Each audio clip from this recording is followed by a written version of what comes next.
here again.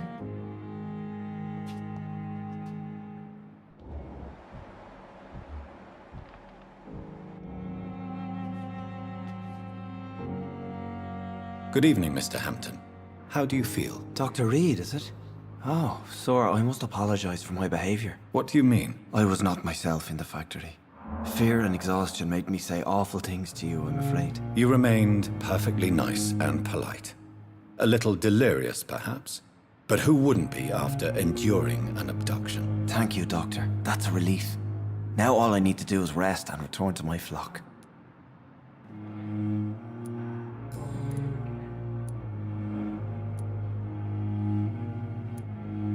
What is the general situation in the East End docks? The situation has always been tough, with a lot of tensions between the gangs and the dockers' trade union. The wet boot boys are very nervous since they lost their leader. Who leads the gang now? Since Clay Cox went missing, it's his wife Edwina who runs the show, with the assistance of her minion, Booth Digby. Has the gang been threatening you? Ah, no. I've had this nickname for so long, you know, the sad saint of the East End. No one dares to bug a saint, not even criminals.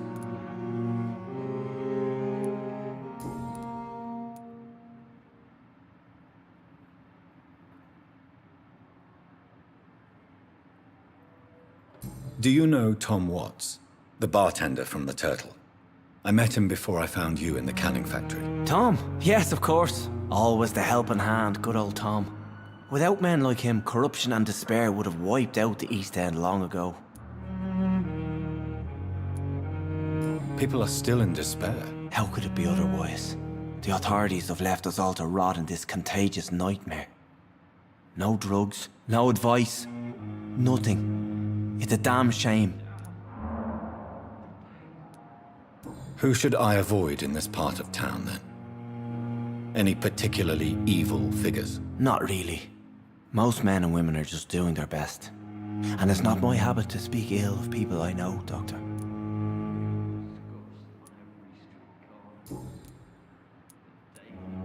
How did you end up in William Bishop's den? I had received alarming news about his recent behavior.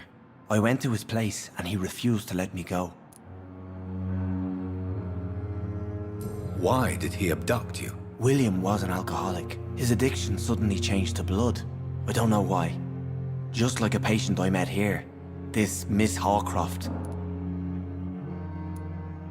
You dared to enter this awful place alone. You're a hero, Mr. Hampton. Or a fool. I'm just a man trying to help his friends, Dr. Reed. William Bishop was a conflicted soul, searching for light.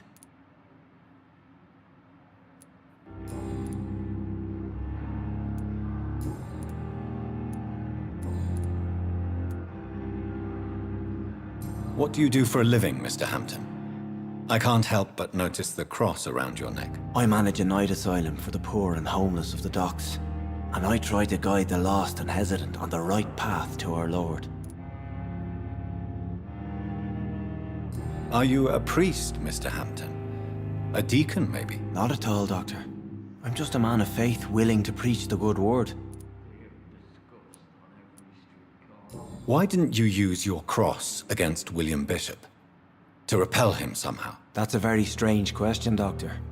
A cross is no magical token, if that's what you were trying to say. Not mine, anyway.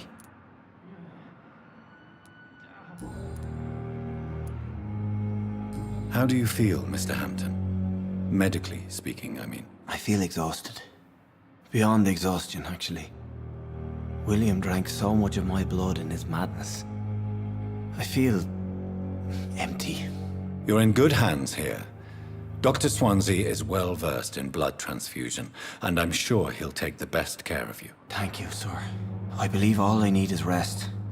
And then I can go back to the people who need me. Have you made friends since you arrived? Not really, but I recognize Miss Harriet Jones. I knew her when she lived by the docks. That poor woman had such a miserable life. You never came to see her here at Pembroke? Receiving visits when sick can be an important part of the healing process, you know. We're not just bodies. You're preaching to the converted now, Doctor. To be truly honest, I thought she was dead. She left the docks many months ago.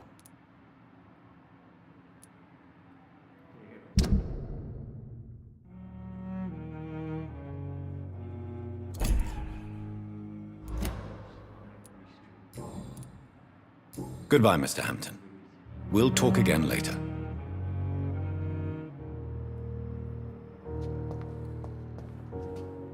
It's locked, all right.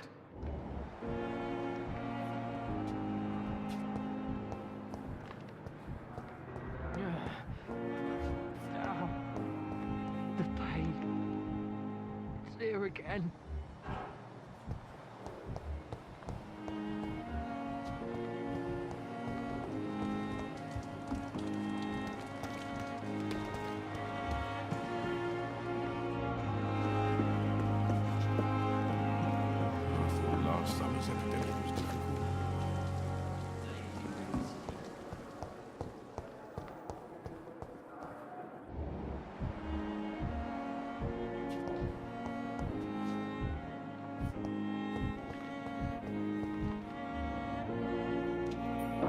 Good evening, sir. I'm Dr. Reed. I believe we're going to be colleagues. Reed, yes, I've been informed about your arrival. I'm Waverly Ackroyd. Welcome aboard, I suppose. Does my arrival inconvenience you in some way, Dr. Ackroyd? Let us just say that I don't particularly share Dr. Swansea's enthusiasm for hiring you. What we need here are reliable professionals, not overrated dabblers.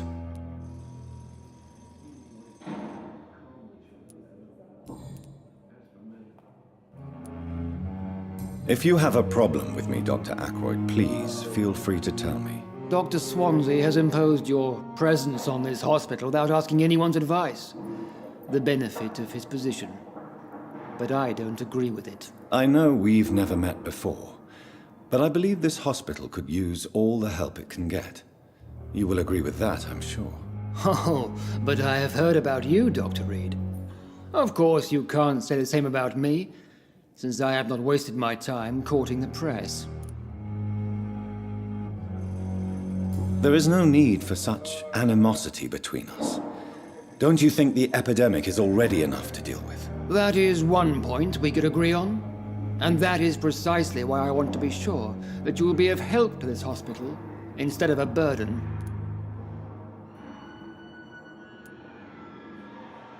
Since your tenure in this hospital is longer than mine, perhaps you can tell me more about this place. Let's just say I'm tired of the carelessness around me.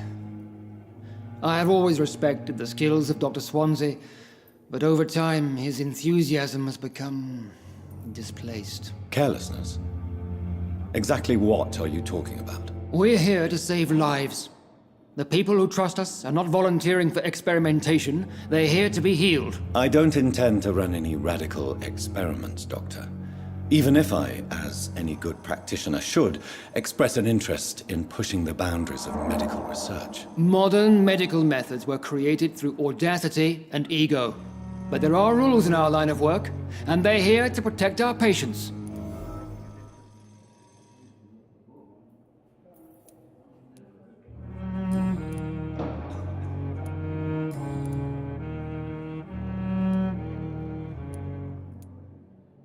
I don't know what you've heard about me, but I have already proved my value as a practitioner. I don't question your skills, Dr. Reed, but your motive.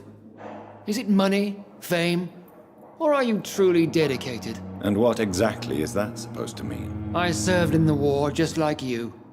But unlike you, I did not use the wounded to play the modern sorcerer. Be careful what you insinuate, Dr. Ackroyd. I only want you to admit you used those men to improve your theories. This is ridiculous. My blood transfusion technique saved many lives, and you know it. You see? That is exactly what I hate about people like you. You avoid this kind of accusation instead of facing reality. It seems you have bad memories of your military service. I refuse to see this industrial slaughter as scientific progress. War only reveals the worst in men. We can at least agree on something, Dr. Ackroyd.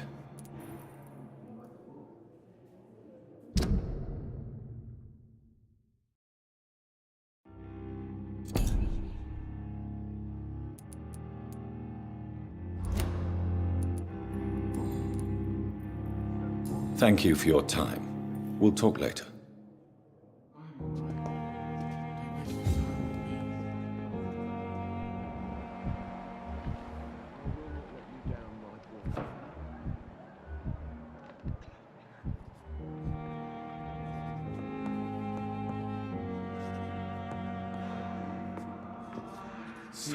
What can I do for you, Doctor? Thank you, Nurse Crane. This hospital seems to be falling apart. But in the circumstances, I'm willing Good to evening, give the Doctor. benefit of the doubt. I believe we're going to be working together. Dr. Reed. Dr. Swansea informed us of your arrival, but I could not dare to believe we'd have such good fortune. Such an honor, sir. Thank you. And you are? I am Thoreau Strickland, Dr. Thoreau Strickland. I'm a great admirer of your work, Dr. Reed.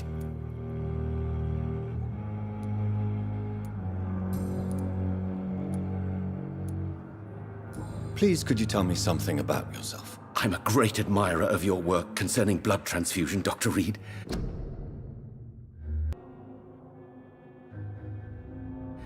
I run my own experiments. I'm convinced it's the future. What made you choose to be a doctor? I'm not ashamed to admit you and your work have inspired me. I am honored to have the opportunity to work by your side.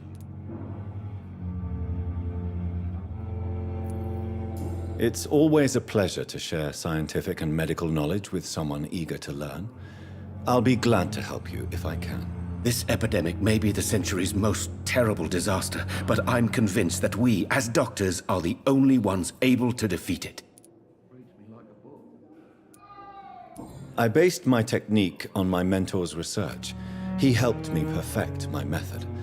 What is yours? I'd rather not talk about it. For now, it's just theories and first approach. My process is purely experimental and unsuccessful. As long as you're cautious and methodical, you may remain empty-handed, but you won't fail. You're not the first one to warn me, but I am convinced knowledge is the main weapon against the ravages of this epidemic.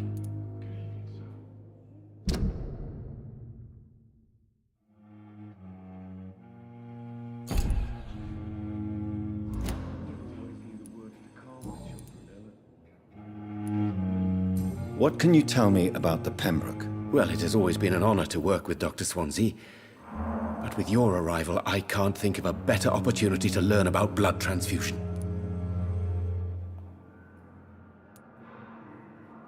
You seem quite optimistic. It's a rare and precious attitude in these difficult times. I'm convinced that this epidemic is a test of endurance and dedication for us men of science. Questions remain about our capacity to resolve the situation. True, true. Last summer, during the first wave of the epidemic, I used to joke with Milton about the extra work. We're not smiling now. Do you need help with anything in particular? Well, yes, maybe. I'm waiting for a batch of products I ordered for my personal research, yet my supplier seems to have vanished. Do you want me to play the errand boy for you? Oh no, Dr. Reed. But if you went personally to his shop, what with your reputation and all, he wouldn't dare to refuse the products I need. I see. Well, give me the address, for I may pass by if I have time.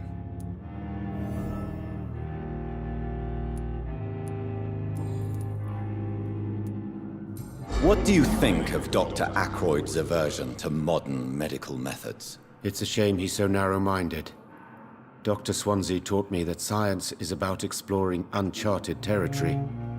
I'm convinced that's true. With the influenza and all that's going on, you should put your differences aside, don't you think? Why is it so difficult to work together? I believe that if Dr. Ackroyd had been the one to discover the transfusion process, he would be the first to recommend its use. So you believe it's just a question of jealousy and pride? Dr. Ackroyd is as proud as he is blinded by his obsolete concept of medical science.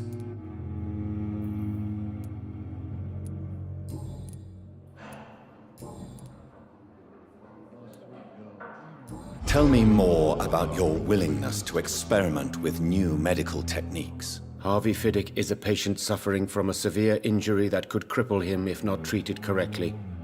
I'm convinced your blood transfusion technique could help him. What is it you really want? To save him, or to prove your point? Fair question. I want nothing but to save my patient, Dr. Reed.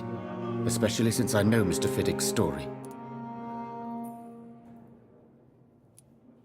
Tell me Mr. Fiddick's story. Our first diagnosis was compromised because Mr. Fiddick lied to us about the real origin of his injury. He first claimed it was an accident. But why would he hide such crucial information from us? Because he is a proud father, ashamed of putting his children at risk because of his own negligence. This personal involvement could also appear to be a lack of impartiality. You must know that a good surgeon must remain neutral. I agree. But that does not excuse Dr. Aykroyd's behavior, a man who did not even take time to converse with his patient. Do you think keeping his distance was a mistake? All I know is that I'm taking care of human beings with desires, hopes, and fears. Not some biological machine comprised of blood, bones, and flesh.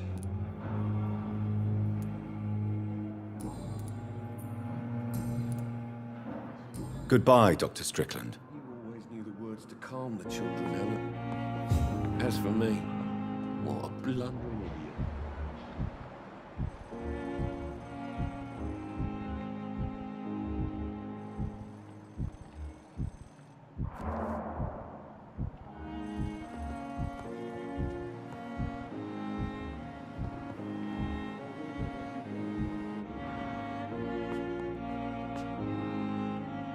Good evening, madam. Can I help you? It's my son who needs you, sir. I'm Dr. Jonathan Reed. How can I help your son? I'm Beatrice Goswick, mother of Mortimer Goswick. Could you check on him, please, Dr. Reed? I've heard much of your talents as a physician.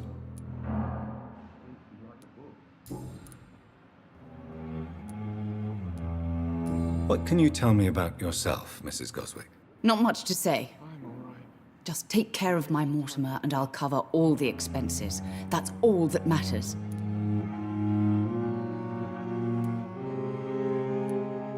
Are you really that rich? Most of the patients here are of a more humble origin, if I may say so. Yes, thanks to my husband. May he rest in peace. I can cover any needed medical expenses. May I ask if you have an occupation, Mrs. Goswick? I'm a teacher by profession. I teach young women who are more ambitious about their futures than their families.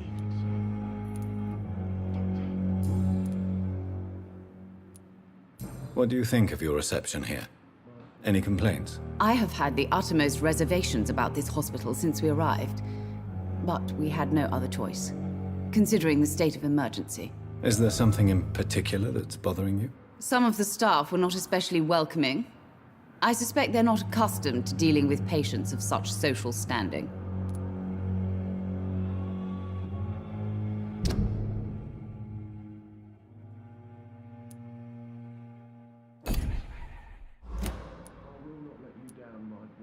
Tell me more about your arrival at the Pembroke Hospital. What gave you such a bad first impression? The ambulance driver was quite rude, for a start. And that nurse, Miss Hawkins, seems to have quite a dubious attitude. What do you mean? She managed to secure a bed for my son despite the epidemic. It was a relief, but it wasn't cheap.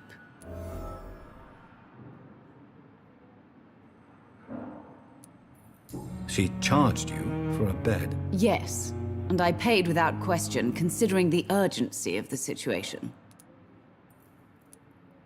I share your concern, Mrs. Goswick. Be sure that I'll talk to the people involved. I don't expect compensation, Dr. Reed. But I'm aware such behavior would not be tolerated in other hospitals.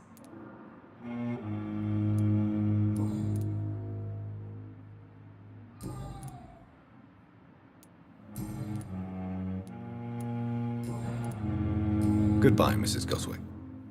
Reads me like a book. Never could keep anything from her. Good evening. I'm Dr. Reed. Can I help at all? No, Really? Why are you here, then? I don't want to talk. My throat hurts too much. I suppose that this pain is the reason you're here. Is someone taking care of you? Yes. And no. Could you at least tell me your name, sir? Mortimer. Mortimer Goswick.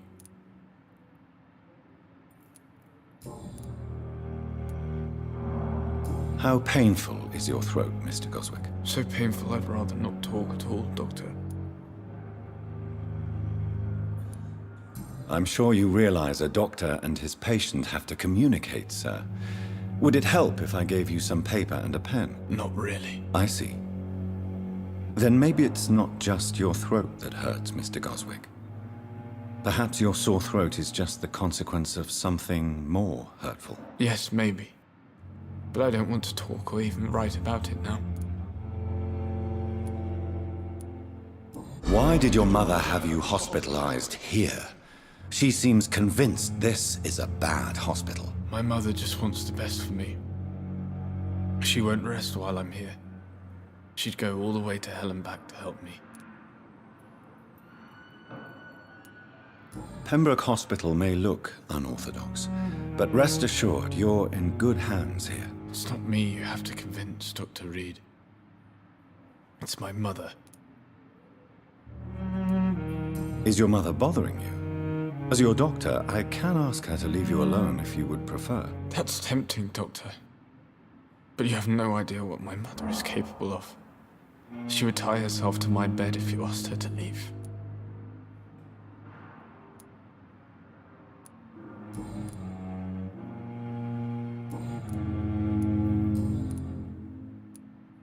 Tell me about yourself, Mr. Goswick. I don't want to talk, Doctor. Do you need any help? I'm afraid I may, sir. I don't mean to be a burden.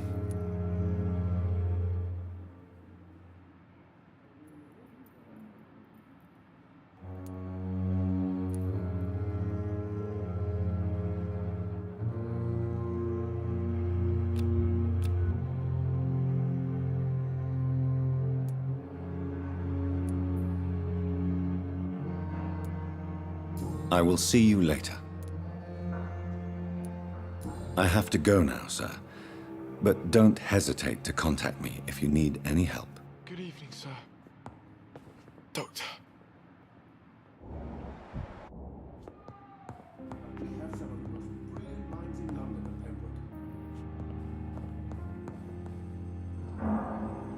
My sweet girl. Reads me like a book. I never could keep anything from her.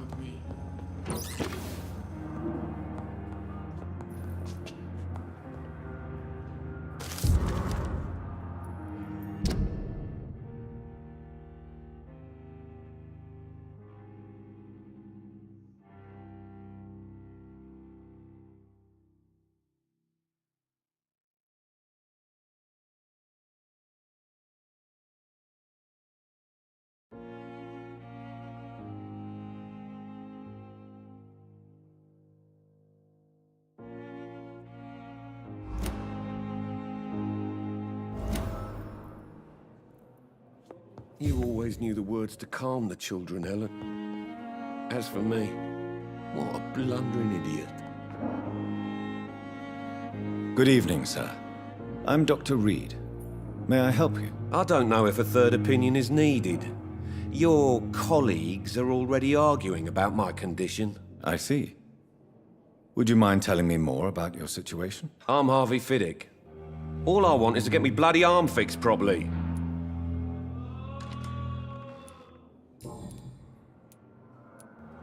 Tell me about yourself, Mr. Fiddick. I'm just a regular guy waiting to get his arm fixed, so I can return to work and to my family. I was more curious about what you were doing before being hospitalized. I'm a carpenter, and a good one too. But that means I need both arms to feed my family, Dr. Reed. Tell me about the doctors who are arguing about your case. Strickland and Aykroyd. They both want the best for me, but there's a lot of pride there. Doctors are no different from carpenters, it seems. What do you mean? I often had professional arguments with rivals on a building site. Difference is, I disagreed about wooden nails, not flesh and bones. Are you satisfied with your treatment here? Well, It's clear that I've chosen a bad time to be injured. Forgive my bluntness, but you seem overwhelmed by cases of the flu. I won't lie to you about it. I'm afraid we are. Are you sure you don't want to operate yourself, Dr. Reed? I have the feeling you're very capable. And your colleagues seem to think so too. In other circumstances, you would be right. But for now, I don't think I can take on the responsibility. My apologies.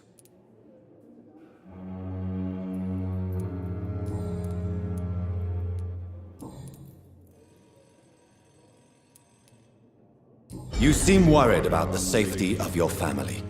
And it's obviously the reason why your wound troubles you so much. I cannot give up on my children now. They both need me living. What about their mother, if I may ask? She died in 1915 during one of the first Zeppelin raids. We never found her body.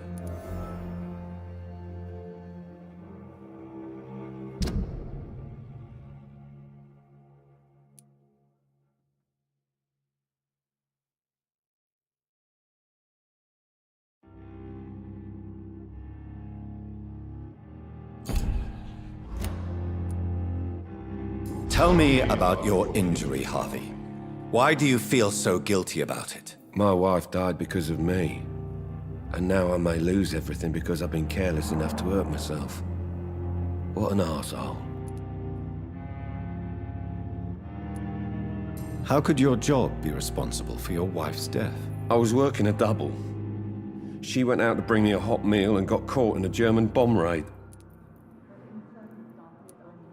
You can't hold yourself responsible for your injury, Mr. Fiddick. Unless you tried to hurt yourself. Of course I didn't hurt myself. But I can't work until my arm is fixed. My children need to eat, Doctor.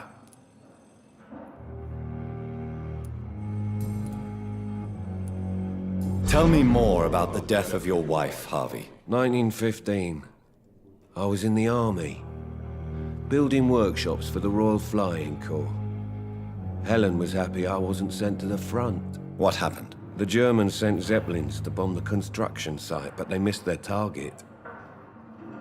My wife was bringing my dinner when the bombs fell. I'm sorry for your loss. So many died during the bombings. I served in France and witnessed the carnage there. I would like to say that she didn't suffer. Truth is, I have no idea. I just know that I'm all that me kids have. Poor little bleeders. How are your children after losing their mother? They were smaller then. The only good thing about this is my Helen didn't bring them with her that night.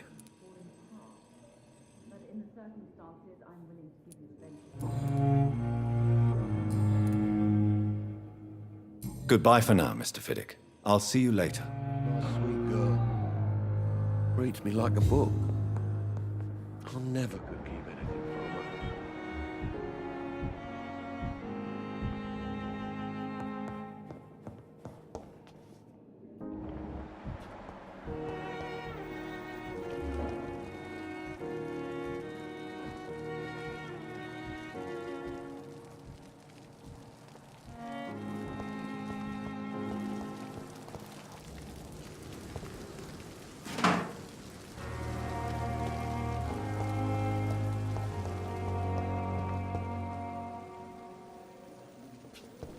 I will not let you down, my boy.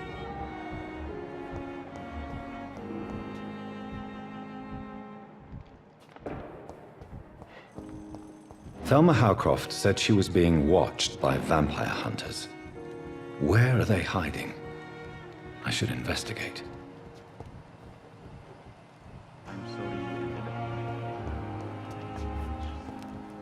I understand you must be very angry about this unfair situation. I managed to arrange to have you buried in the same mass grave as your wife. I hope that might help.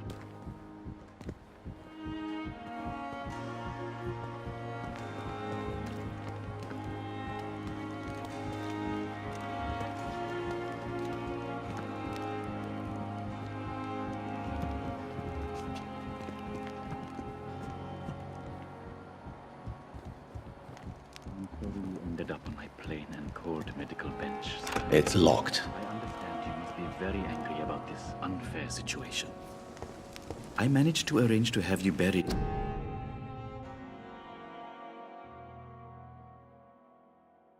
in the same mass grave as your wife. I hope that might help.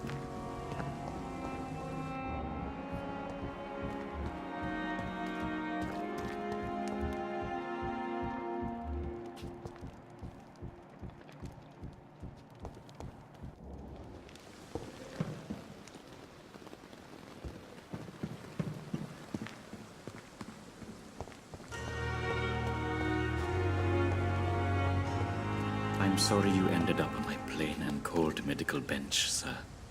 I understand you must be very angry about this unfair situation.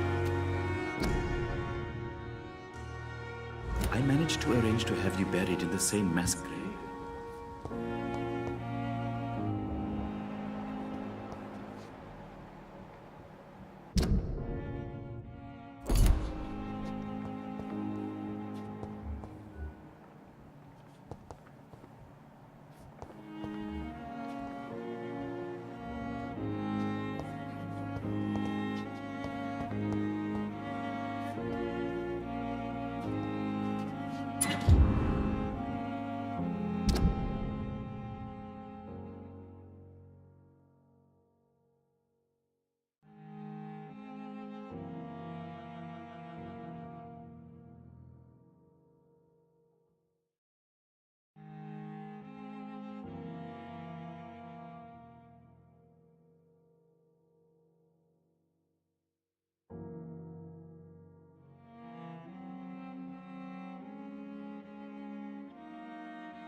You don't mind if I search your pockets, do you, sir?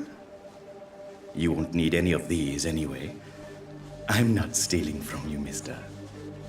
I'm only redistributing your belongings to people who need them more than you.